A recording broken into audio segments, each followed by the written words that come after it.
So why do we care? So we care because it matters if you care about the American economy.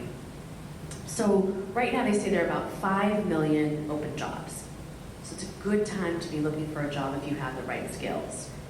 And about 500,000 of those jobs or more are in technology. And 2/3 of those jobs, they're not at the Twitters and the Googles of the world, but they're actually in healthcare and financial services. And most of those jobs are not just in New York City or Silicon Valley or Boston. 50% of all the technology job openings, 50% of all the job openings in Salt Lake City are in tech. 19% of all job openings in Montana are in tech. Tech is a part of every single thing that we do.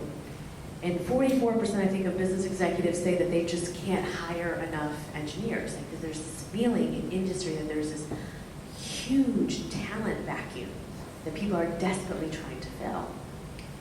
When I was growing up, my father basically looked at me and said, all right, Reshma, you have 3 choices. You could be a doctor, an engineer, or a lawyer. That was it. Because I was responsible for making sure that the American dream happened for my family. And those were the jobs that you made a good wage. We're not having these conversations with our young people. So universities are still giving out twice as many business and social science degrees as engineering degrees. 61% in China and India, have folks that graduated in engineering compared to the United States, which is less than 30%, right? So if you look across the country, other nations are really getting it. And they're having those conversations with their young people. And when you look at what's happening with gender, it's even worse, right? In 2009, we graduated about 6.7 young men in STEM compared to less than 2.3 million young women. So gender is a huge issue. And often when we talk about STEM, what we should be talking about is really the T and E in STEM, which is technology and engineering, because that's where the jobs are at. So right now, 5 years from now, there's going to be 1.4 million jobs that are going to be open in the computing-related fields.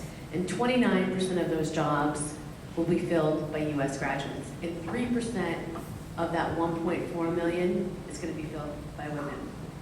So at a time where women make up the majority of those in college, the majority of those in the labor force, and soon to be close to the majority of those in breadwinners, this is the problem. And this is a real cause for concern because 71% of those STEM jobs that everybody is obsessed about, they're in computer science.